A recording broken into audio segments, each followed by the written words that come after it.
Hey kids, welcome to Styles Rumble Chat Time thing. This is the first interview I'm going to do, hopefully the first of many, for some of the people that I know who work in the industry. Today I'm interviewing Simon Paquette, who is the creative director over at Reptoid Games. All of their information is down below if you want to check them out on Twitter. They've got some cool stuff coming up that you gotta check out, but I just kind of mine him for some of his knowledge, and he talks about his life in the industry, because he was director on a bunch of stuff, storyboarder. He's had lots of really cool jobs, and he's a big well of knowledge, which I think that everybody should take advantage of. So I'm not going to go on too long. I'm going to get right to it because he's the interesting one here. I did have some technical problems, which you will hopefully laugh at along the way, because you gotta laugh or cry, kids.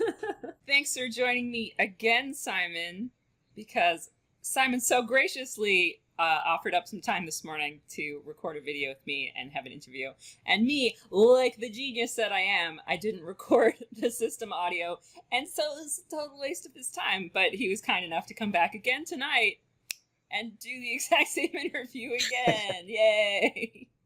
I like to think that it was so much fun, I just had to do it again right away. It's like when you do the roller coaster and you're like, oh my god, I'm just going to line up again. Well, thanks for saying that. You're kind. I would have been a bit... Your show's a roller coaster. I would have been like noodly about it, like, oh, you suck at system audio. I'm drinking from my Critical Role mug. Yes. That is awesome. All right. So, how about we start with the book jacket version of your life in animation up till now? Yeah, so I'm super good at this. Again, I totally from the remember top, last sir. time. So yeah, basically I started as a character animator, working on TV shows like you do. And feel free to name drop on all the cool shows you've worked on. Well, I'd love to, except no one watches Canadian television. So yeah, the first studio I worked at was Mercury Filmworks. They're doing lots of really fancy shows now, like all the Disney shows like Tangled and Lion Guard and things like that, which are pretty cool. So yeah, I was really fortunate to work there at a time where the studio was pretty small. They were really just getting started. So I was really fortunate that when a studio is growing, usually there's a lot more opportunity. And so I got to move into supervising jobs and animation director work a lot sooner than you normally would in a company, just because they're like, okay, we're going to double our staff and we have no one to hire for supervisors, and the new people start tomorrow. So hey, that guy who's doing pretty good, you try seem it. fine. And so there was just so many of these like field promotions happening in the studio that it's like, if you could survive the job, then great, because the management was just panicking, right? And so, of course, I'm just like new at this stuff and trying my best. So it was pretty cool. Like I didn't know any better. And then before you know it, I'm like sort of managing people. And like, I think I spent more of my career supervising people than actually working as an animator. Don't tell anybody. But you really have a knack for directing, though. So I've worked under you, and you're good at that. So I can see why they're like, hey, that guy, he knows what to do. I mostly was just working my butt off like the whole time, because I was just excited to be there and like help out with stuff. Because it was also a time where like we were doing shows, but they were also doing a lot of like demos and tests and stuff. So like I worked on a bunch of the normal shows, but in between we'd spend like 2 months on a pilot for something or a demo or like a thing that came in. And so the first like 2-3 years I was there, I was getting bounced around to all kinds of different stuff. And it was like, there was always stuff to do. And I was like living with 3 other people. So I had no rent and basically no rent and nothing else I cared about more than just working and animating. So I just got to do, it's like, I'd like to think that it was a really smart strategy, but like, it was kind of by accident. But if you're working at a small studio that's like either little or just maybe getting bigger, it's just there's a lot of, if you push for it, if you ask for stuff, like people let you try things. So that's also how I ended up getting into storyboards. I was working as animation director on a Gerald McBoing Boing. There we go. There's a show, season 2 of that. Didn't know there was a second season, did you? And it was just, because I was aware of what was happening in the studio, I realized they were starting, but my work hadn't started yet. So I'm like, hey, what did they do before the animators have to start? And I realized there's this thing called storyboards. And so I just like found the script on the server. There was only one because it was just the first script of the season. I'm like, hey, I'm going to try drawing some storyboards because I'm curious about how to do it. So I just like, I nose around on the server, right? I found the templates that they use for storyboards, and I'd seen lots of storyboards. I'd worked on a bunch of shows. So I like just went and did like half of the episode. They were 10-minute episodes, it's not very long. I just did boards of it. And we had already animated. I was animation director on the first season, so like it's a really formulaic kind of show, right? So I'm like, whatever, I'll just do it. And then I show it to the assistant director, and he was like that day they were putting out an application for storyboard artists and giving out tests. And the test they were giving out was the episode that I had just boarded on my own. So like the day they were putting out the tests, I like had it finished and caved in. Wow. Which was like completely coincidental. And he's like, oh, well, you already did the test we were going to ask people to do. So I guess that'll save us some emails. And so there was a lot of stuff wrong with it. And like, I was all like, what do you know? I'm the best at storyboards. So it came back with like yellow Post-its all over it. This is when we did boards on paper. So we got Post-it note revisions. That's how it worked. And so your paper gets handed back and there's notes and drawings all over it. And so then like I guess he thought it was close enough that that he could work with it. So he's like, well, why don't you just do these revisions on this half? So I did half the episode. And he's like, I'll just board the other half myself and we'll just do the episode. And so I kind of just like vetoed their whole like test process because I just already started doing the work, and it was, I guess, not that much work to help me finish it. So I ended up doing a board that way, which is like, in retrospect, I'm like, that's the best way to get any kind of job is you just like get your nose in there and start doing stuff. So that worked out really well. And then I went on to just, animation direct the rest of that show. But because I'd done a little bit of storyboards on it, I was able to like talk to the director and talk to people there about like, hey, can I help board revisions? Can I, do a little bit of this, a little bit of that? And so I started getting a taste for it. And then, later down the line, I got the chance to be assistant director on a show called Jimmy Two Shoes. And I sort of accidentally got given more work someone didn't want to do. So part of the contract for that show involved doing a bunch of like 1 minute like vignettes or like shorts to go with it. It was just all bundled in. So this is sometimes ideas that like producers and broadcasters, they're like, there's a term called transmedia that was really popular. So it's like, let's do the show, but also the mini show and the web game and everything. And it's like transmedia because it's all the different forms of media. Mm-hmm. And like it's buzzwords to get money to make the show because like people are like investors are like pretty into that. And then it's like you make the show and like no one wants to do that crap anyway because like it's not going to be good. It's like we just need to make the show. And so it came to dealing with these 2-minute shorts or whatever we had to do. And the director, he was just like, I don't really want to deal with these. And he's like, do you want to direct them? And I'm like, what? Yeah, I sure do.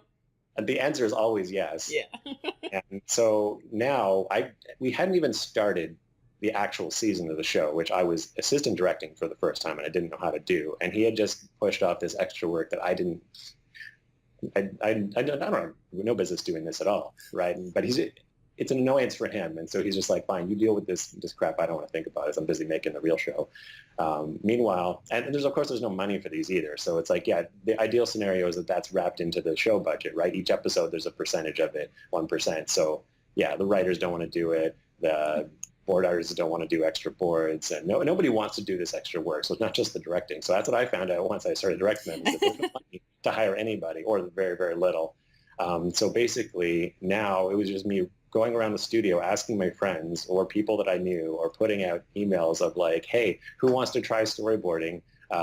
We have to direct these shorts. So I also hadn't done any real work as a storyboard artist. So I basically had to teach people how to do storyboards by directing them, which I hadn't done. This make me sound really qualified, right? It's just fake it till you make it. I think you're a little more, maybe you're just a little more qualified than you thought you were. I think, or at least you had the raw potential to become qualified. Like they saw, like, okay, he's rough, but he's clearly going to learn his way into it. It's nice to think that people are that coordinated. I think the reality is it's kind of like Wizard of Oz, right? Like someone's seeing, I feel like I've seen behind the curtain a little bit, is that the qualifications that you think that are there, they're just not. I think almost any director you talk to about their first directing job, they'll say that they weren't qualified to do it at the time. I think it's almost, you can't really have a qualification. I think it's just about when that opportunity presents itself, if you have a chance to do something that you've never done before, and it's not just talking about directing, this is any kind of, even your first job, is that your attitude about how you do that work, if you approach it with like everything you've got and like real honesty about like, I'm going to learn how to do this. I don't know what I'm doing, but I'm going to try my best. And if I make a mistake, I'm going to try to fix it as fast as I can. You just pour yourself into it. Like that's the qualification, right? Is just that mental preparation that when I have this thing, just knowing that I don't know how to do it, so I'm going to give it all my all, as opposed to I don't know how to do this. I'm going to just try and squeak by and hope nobody notices, right? Yeah. And I think I was just in sort of a go, go, go mindset because the studio was kind of crazy. It was growing really fast and new directors, new shows and everything. So it just, this thing got put in my lap and I'm like, it's kind of like, I didn't know how hard it was. So like, it's kind of like that novice effect of like, you just dive right in because you don't know any better. So yeah, so I would say in retrospect, a pretty good way to learn because I ended up doing, there's like 22 episodes of these 1-minute things. Again, terrible idea for production for you to plan this stuff, but I ended up doing all this directing work, which was like, it doesn't even happen, right? Like you never have a cool opportunity like that. And so that's what really got me into it. So at that point, I'd done a bunch of directing and storyboard stuff. So when other opportunities came up in the future to do board revisions and do storyboards and to direct shows and stuff, I felt a lot more confident going into it because I'm like, well, I've been involved with making these shows from all the other stages of actually getting it done. So I felt really confident in terms of like fixing up the animation or fixing the compositing or the final frame. We had really like light compositing on these shows. It was all done in Harmony, so it was very similar to the final frame. There's not a lot of extra color shifting. So I was really familiar with how that went. So it's like, if I made any directing mistakes, at least I knew I could help get the show done at the end of the day. So yeah, it just gave me a lot more confidence in terms of, trying to get into those jobs earlier. Yeah, I don't know if that was book cover short, but that was great. No, I was fascinated. I feel like you YouTube people are getting extra value now. Yep. You don't even know. You know how bad the last one was. I heard the last one, and I'm still riveted by this one, so I think it was a good quality answer. So you're getting up there, you're directing shows. And then you made the switch to Toronto, which is where you and I met. We actually worked together before that because we were both on Kratts too. It's but true. You were in Ottawa and I was in Toronto, so we never met each other, even though we had worked together. But we met when you got here, and you were at a big studio here, and sort of along the same path where you're headed towards directing again and doing that sort of stuff. So your career is on an upward trajectory all the way. You're going to rule all the things, so you decide to leave animation altogether, television animation, just abandon ship, and create a gaming studio with your buddy. So yeah, how'd that happen? I love that. You're like, man, this is so good. I'm super successful. Things are going great. Let's go. Let's abandon ship. Yeah, I mean, part of like climbing up to like that role of director is when I was working as an animator and as supervisor and stuff, I always had this feeling of like, when you're doing your job, there's always stuff that sucks about it, right? You're like, man, why do they always have to do this? Or why does my boss always want me to do that? Or why does the studio always make these decisions? Why don't they put my department in the schedule? Things like that. And you're just like, I always had this feeling of like, if I was the one planning this stuff, if I was the one supervising the animation process, I could fix all these problems, right? And so then I got the chance to supervise, and then as soon as I stepped into that role, there's like 100 new problems that are way more important. And I realized all that old stuff, I'm like, oh, that's nothing. That's like a byproduct of all the crap that's happening. Now, like, it's my animation director who's the jerk, who's making all these mistakes. I'm like, doing that for a while. And I'm like, if I had that job, I could fix the way things work. And then I had that job, and then it was the same process with that and with assistant directing and storyboards and like, I just kept looking for more ways to solve the problem. So pro tip, everybody, solving problems helps you move forward in your career because people in studios really like when you solve problems for them. Oh, for sure. And so it got to the point where like in Ottawa, I had gotten to direct a show, and not only direct a show, I got to direct a second season of a show that I was like half directing. Like first season of Kratts, there were two directors at first. We were sort of two directors. Like I was the assistant director, and the director of the series, she left halfway through because she's a hotshot and went to go work at feature films making storyboards. All right, we're back to recording. So my computer kind of shit the bed there. We're back. This is going so super well. You can tell how smooth my whole channel is run. It's pretty much perfect. I can't see any problems. Yeah, it's totally flawless. Just like my life. Yeah. Well, I was talking about Wild Kratts season 1. So yeah, that was like a weirdly long season. It was like 40 half-hour episodes, which is kind of crazy. So that was like a year and a half for a first season, which was nuts. So like halfway through that first season, I ended up sort of taking over the whole thing, which it had so much momentum. It really was just sort of damage control. And by the end, that was like pretty stressful. And we wrapped up, didn't know if there was season 2, and everyone sort of like, the whole team split off. A fun fact, that core team that did the whole first season went and started Jamfield after that. Or not started, it existed, but like that core animation team, all the people are the guys who were running Jamfield in Ottawa. And that was cool. So everyone split off, and there was like sort of nothing happening. And then I got a call in the summer saying, okay, we're good. Season 2 is a go. Do you want to come back and direct it? And that was sort of like okay, finally a second chance. I get to direct a show from the beginning. It's season 2, so I already know all the stuff that went wrong, and like we can try to actually like fix all the stuff. And now I'm the director, and I'm the only director, so I get to make whatever decisions I think I get to make, which is not always true. But as far as I could imagine, I'm like, okay, there's not, like, I can't have any more say in this. Like, there's a known quantity now. The client is known. Everything is known about it. This is a great scenario to like come in. I have everything I want, right? All the tools I need to try and do this right, or what I think is like do it right. And so we did season 2, and like I think it went really super well. Like, I mean, every show has its bumps, but in the end, like first week in animation, sat down with the animation team, talked to them about what I want to see and what the quota was, and then that week everyone hit their quota and we ran out of frames. Because I had buffered it a bit, because I assumed that not everyone would hit the quota, but then everyone did, and we ran out of frames. I'm like, oh crap. Okay, so and that was the pattern for the rest of the show. Everyone pretty much everyone was hitting quota every week. Everyone went home at 5:00, and the show turned out really good. And it got nominated for an award, some sort of award.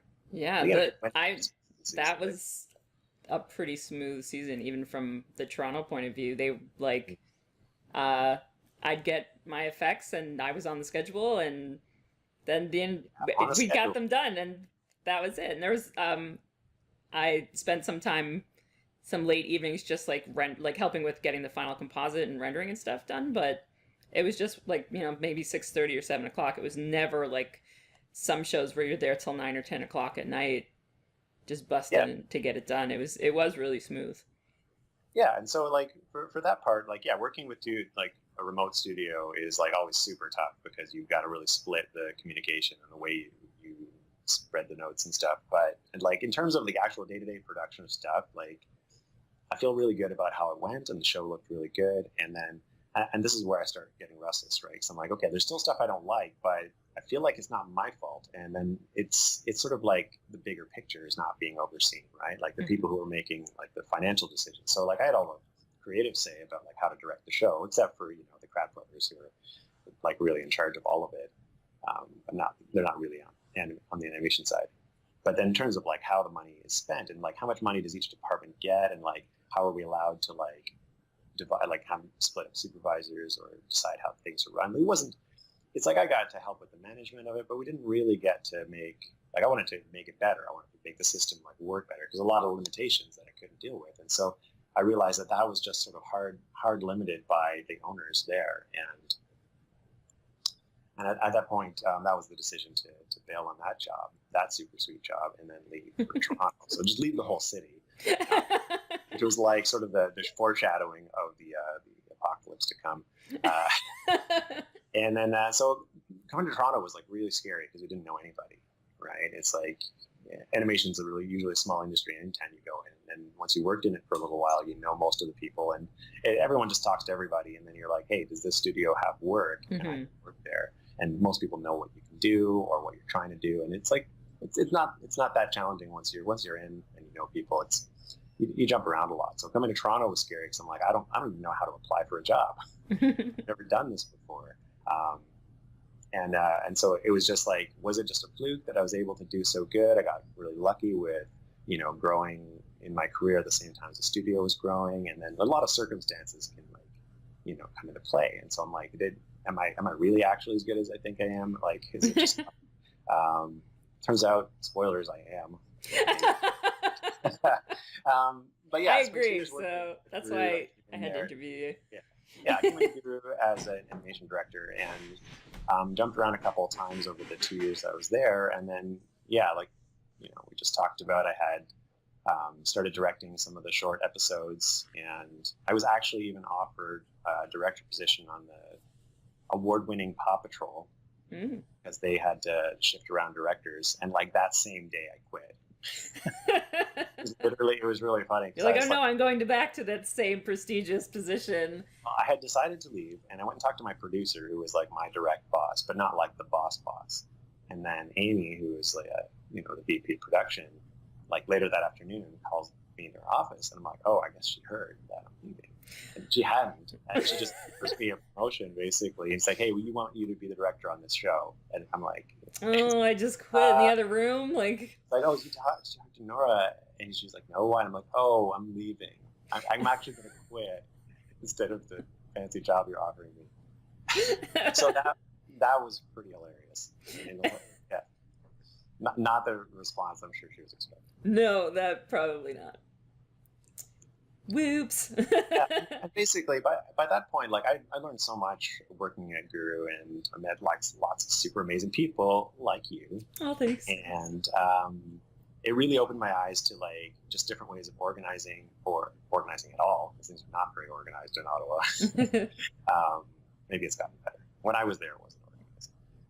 So it was really, really cool to learn and work with all these people. But at the end of the day, the underlying structure, the part that I found frustrating, I could see that it was still there, and it was, the job I wanted to have was the one where you get to decide everything, which is running the company. And I feel like that was the one job that no one was going to let me have.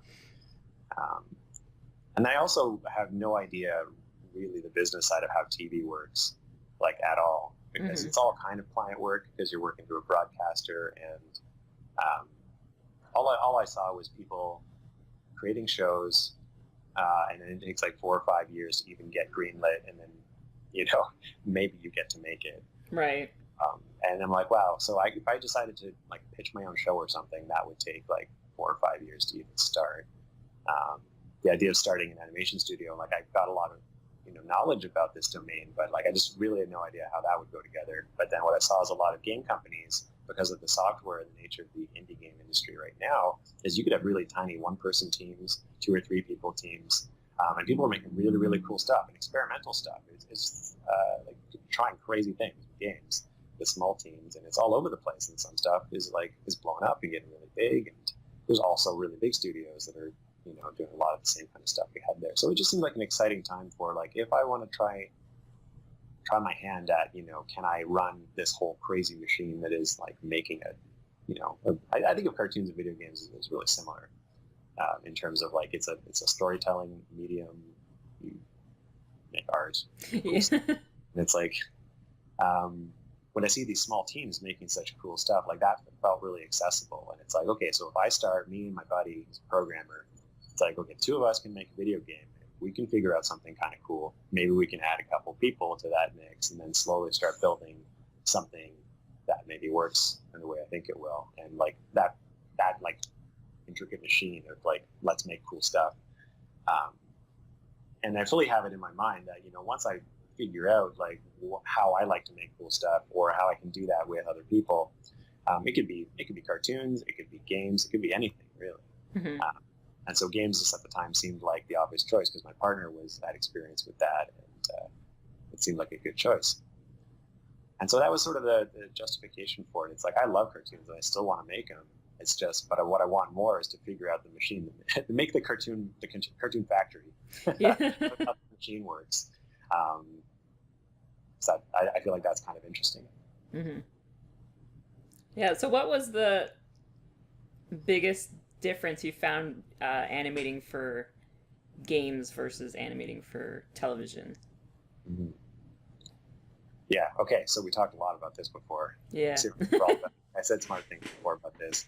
The You don't have to verbatim remember, but I feel like that's a big interest for people who are animators because it's kind of who and we're here to is help. kicking around. Here to help. Yeah, tell the animators, Simon, what the difference between games and TV is. Well, the biggest difference, I mean, I'm living this reality right now, as primarily, like, my background as an animator. That's sort of where my brain's always at. I learned a little bit of 3D animation before, years ago. I never really used it in production, so mostly 2D, but I was like, okay, cool, we're getting into games, I'm going to do some 3D animation again, which is great. Animation skills still exist. I can make stuff animate pretty well. The biggest difference is the interactive component.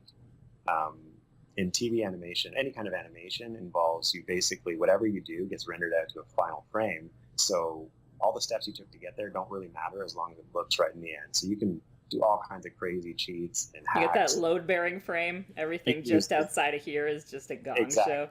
You can use every trick in the book, any software you want. Doesn't draw with your toe if you want. It doesn't, as long as it looks right on the screen, you can put it together. It can all be cardboard cutouts. And that's cool. And there's a huge skill set about like how the best way to do that and being really optimal about it. Whereas with a video game, it's kind of live all the time. And so it's always being interacted with lots of elements. You can never predict all of them. So you kind of need to create sort of like a living, breathing animation where it has to be flexible and be editable in a lot of ways so that, you can't be very precious about your frames. Yeah. And you need to work closely, either if you have the skills yourself working in the game engine to test your animation, because you got to plug it in, like grab the controller and move the character around to see how the animations work. You can't just press play on the timeline, because what happened to me a lot is I would do all these animation clips in Maya, and I would watch them all back to back, and like, cool, this looks great. Put it into the game. And now we're like dropping frames in this area, or this part is like cutting off before the end of the animation's done, or one of them is like playing too fast and like there's no reason for it. Even right now, there's currently a bug in the game where one of the animations is only playing like half the clip, and it just happens to stop at a spot where it looks okay. And so everyone I show it to, they're like, "What? It looks fine," and I'm like, "It's only playing out the animation," and they're like, "Oh," and I'm like, "Where's the rest of it?" It's things like that where it's like I don't actually know what. I feel like maybe like the programmer went and put in code somewhere that told it to stop playing. So you can do that, so they can go and write and say only play half the animation somewhere, and it's not where I'm used to finding it. So it's weird stuff like that where you can't trust that what you exported from one program is actually going to work when a player is working with it in the game. So it's learning a much more interactive workflow. Mm-hmm. I would say is the biggest difference, the biggest challenge for me so far. Right. So if people are interested in gaming, would you recommend that they get into programming at all, or even just getting into like Unity or some like Game Maker, you said, is another software that you can kind of take animation into? So what would you recommend they hop onto if they're interested in game animation? Right. So there's two angles with this. Like, one is like, are you interested in game animation, or are you interested in making a video game? Right. Mm-hmm. So if you're interested in just working as an animator at a game studio, I would say not really. I mean, if you're interested in programming, that's cool for sure. Learn as much as you feel like you have time for. But anyone who hires you as like a dedicated animator, it's going to be a fairly big studio, and they're not going to care if you know how to program. They'll expect you to not know any programming. It's kind of like a bonus, right? Like if you happen to know one of the other departments, then that's great. Smaller studios don't need you to know programming. They probably need you to be a bit more familiar with like integrating work and working with programmers and the more technical sides of the process. It's a different kind of technical work you need to learn, but it wouldn't be programming. Right. That said, if anybody who has even the tiniest inkling of wanting to like try and make a game for yourself, the game engines like Unity and Game Maker have gotten really, really robust, and I believe they all have free versions that you can just use it as much as you want. It's fully featured and everything. Mm-hmm. There's tons of tutorials. Game Maker I mentioned earlier because it's specifically good at doing 2D stuff. I think it started off only doing 2D work. I haven't used it, so I've seen a lot of really cool 2D pixel art games and stuff coming out of that software. So But yeah, so learning about game engines on your own is really, really doable through YouTube and the free software. So if there's any interest there, it's like super fun and interesting, and it's going to give you a lot of just framework for how animations need to work in terms of games. But at the end of the day, if you're just making a demo reel and you're trying to apply, then it's all the same stuff. If you happen to, in terms of trying to get a job, like pro tip is like make your stuff look like video game animation. So if you're doing cycles are huge for games, right? Walk cycles, run cycles, a looping attack, people getting hit or falling down or picking up items. Like, it's the more it looks like a game, the more people looking at it are going to understand what it'll look like in the engine, right? And like there's a lot of talk around there about tailoring your reel, right? So if you know the kind of places you're applying for, try to make the stuff in your reel match the style of the studio you're applying with, right? Like super cartoony work isn't going to help you get a job at Ubisoft necessarily. Mm-hmm. They're going to want to see more gamey stuff. Take that to the bank, kids. All right, so you haven't mentioned Reptoid Games at all. No, I definitely have not at all. I just said it. He just went through the whole speech, and then my computer was like, hey, you haven't been recording for like 10 minutes. And I'm just like, oh my God, Simon, I'm so sorry. No, but YouTube, it's worth it. Yeah. So, dun, dun, dun, dun, dun, dun, dun, dun. So you can fit right there. Reptoid Games, this is us. Reptoid Games. Huzzah! Yeah, I'm going to link it everywhere. I'll have it like flashing above the screen here. Yeah, so that's the company, and we're working on our first game right now. It's called FossilHunters. It's this one. And it's an adventure game about digging underground for fossil pieces that come in these like little block shapes like you can see here. And it's kind of like a modular puzzle system where you find like a head and a body and you put them together, or you can give it like 3 legs or 4 tails or 5 heads or whatever you find, you can put it together and create these wacky skeletons. And the further down you dig, like the more different kinds of pieces you're finding. And there's also like traps and monsters and stuff that'll mess with you. We're building a super fun like single player campaign that you can like unlock cool items and new tools for digging and cool stuff like that. And then also there's going to be a local co-op, so you can play with your friends and mess with each other or help each other. I had a chance to play an early beta version of the like mess with each other game with some of our friends. We got together and we like fighting over stuff, and when you put your little dude together, all these coins pop out and you're like fighting to get the coins. It was super fun, and the artwork, if you guys check out their Twitter feed, they're posting lots of art updates, and you can see the in-game, like the playtesting and stuff, and all the cool effects and stuff that are happening now. There's like swooshies. Oh, look, here's the social media. Look, it's just Reptoid Games. There you go. Perfect. You just put the, what's that called? The notations, and it's on that you can click on them. I'll put them all down below so you can just click at your convenience and follow. You don't want on like the big Twitter. pop up like right here that like press this button. That doesn't always work for me.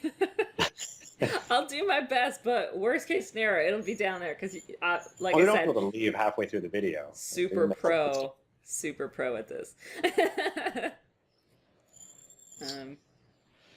So we're going to be showing off the game at CNE next weekend here in Toronto, and then the following weekend at Fan Expo. So anybody who's in town for either of those events can come by our booth and see this sweet banner, take a picture with it, and us. We're optional. We don't have to be in the picture. The banner is the star of the show. The banner's play the game. We're going to have a couple stations set up playing both single player and multiplayer versions of the game, and we're going to be looking for early feedback from everybody. I mean, feedback's going to be great because the game is perfect. But, it looks perfect. We like to hear you tell us that. Yeah, just tell them that Tracy sent you, and you'll get a genuine high five from one of the staff, I'm sure. I'm going to work it out. Sure. Yeah, genuine high five. All right, Are there more questions? That's it. I think that's the most of it. I can't remember if we went over something super cool before, and it's now lost to the ages of cyberspace. Oh, the Kickstarter. We're going to be launching a Kickstarter just over a week from now. You YouTubers might be the first to hear about this. Dun dun dun! Exclusive. See it right here. The website is not even up yet. Look, I'll even show you. This is more swag. Look at this. This is what we're going to be giving away. These little postcards. I want a postcard. Limited edition. We're only making these now. And you get to help us and go to this website, fossilgame.com. You have to move it over because my head is on top of it. There you go. Perfect. Yeah. And you can then, go there to see the non-existent website right now. Yeah, Let's it's do like it a today. super ugly press kit right now. So if you're like super fast, you can see the ugly site before we put up a better one. I'm going to go there as soon as I close this. And the countdown timer is going to be limited edition because eventually it's just going to be the Kickstarter page. So there's several levels of secret web pages you can look at if you're really fast. But more importantly, back us in Kickstarter because we need just a tiny bit more money to make sure it is super, super awesome, and all of the extra cool features we want to put in are like actually as good as we want them to be. And through the Kickstarter, we're going to be doing some beta testing too, so there might be some cool opportunities to get in and actually play and chat with us and tell us what you think. Ooh, you like a beta key? Yeah, that can happen. That sounds sweet. So we can like more details when the Kickstarter goes live, because that's where all that info is going to live. Are any of the rewards maybe a signed photo from Oatmeal? Oatmeal can't write. He has no thumbs. No, that's not something I could maybe work out with in the back end there. We can get a sneaky deal.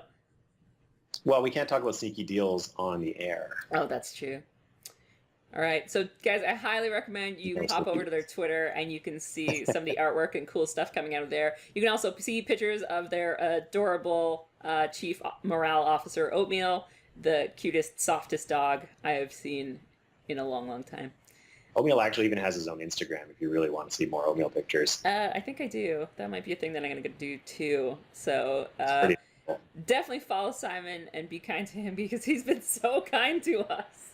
And this fiasco of a recording. It's fun to talk to the internet. It's been such a fiasco, and he's been so patient with me. Bless you, Simon. And we hope to get you back in the future to learn all of your knowledges because you have a vast amount of them. Definitely can just ramble on about stories. That's one of my favorite things about you. Awesome. So Easy. Thanks so much for giving me so much of your time today. Hey, no problem. Thanks for having me. Yeah, and everybody go check out all their stuff because they're awesome.